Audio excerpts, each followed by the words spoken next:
evening. Before I start, I just want to say, may the 4th be with you. Just a little bit of nerd humor. Over these past 4 years, I've noticed a trend in Brooks' senior speeches. They're either about a life-changing event or why Brooks has been the most meaningful educational experience of my life. And that's exactly what you're going to get tonight. Just another one of those Carpe Diem speeches. My speech is about regret. Sounds pretty pathetic, I know, but that's who I am. I'm the sort of person that will regret nearly every decision I make. It could be something as silly as, I shouldn't have eaten that whole Chipotle burrito 5 minutes before practice, to something as serious as regretting my decision to even come to Brooks at all. Failure, in my mind, was unacceptable, so if I ever failed in the slightest, I'd regret it. Soon, my fear of failure and having regrets changed my personality.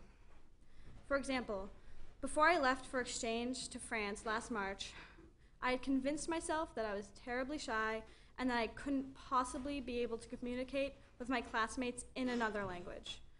So I let regret take over and I remained silent.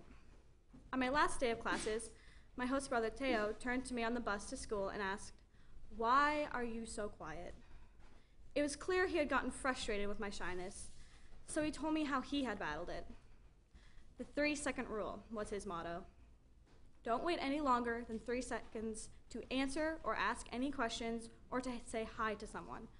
I still have trouble with it, but I try. My life-changing or eye-opening event came a year ago tomorrow. At 11:08, Sunday, April 5th, 2013, an old friend of mine, Emma Van Ostrand, died of a rare heart defect while running the Toronto Marathon. She was 18, all set to graduate and go to prom in June, and we would have played soccer together that summer. Never have I regretted coming to Brooks as much as I did that day. I wish nothing more than to be home and back 3 years, so that I could have had that precious extra time with her.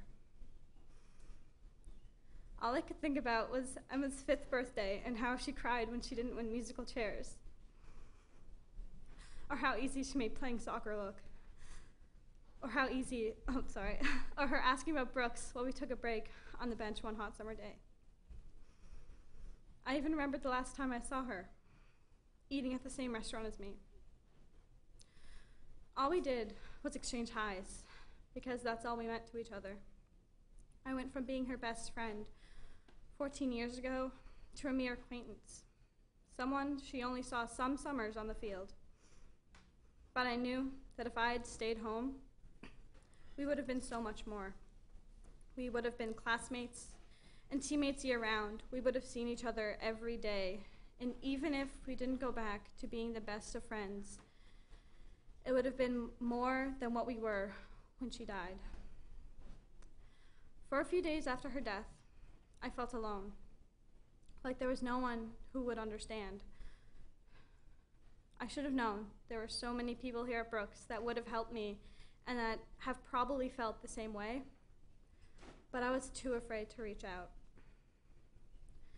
Everyone here laughed and smiled as if nothing had changed, but every time I joined in, Emma's face would flash in my mind, and an overwhelming sadness came over me.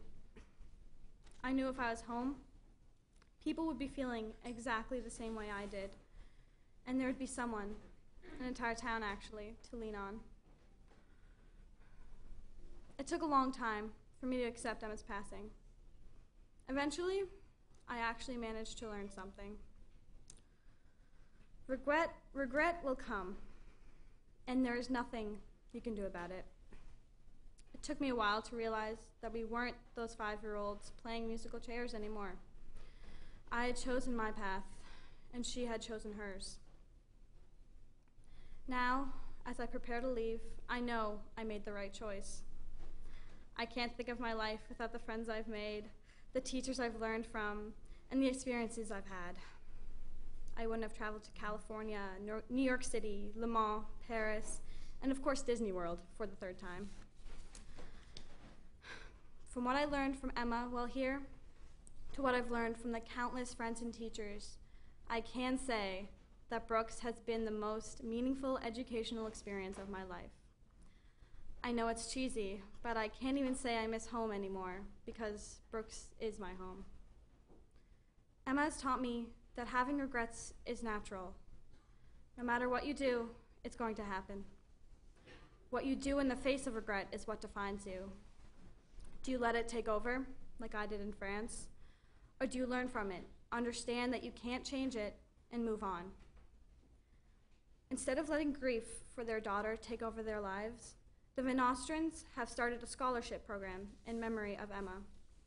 Instead of letting the pain of my lost time with Emma get me down, I'm going to try to speak up and make sure I'll never lose a friend again. If you catch me slacking, let me know. I'll try to do better.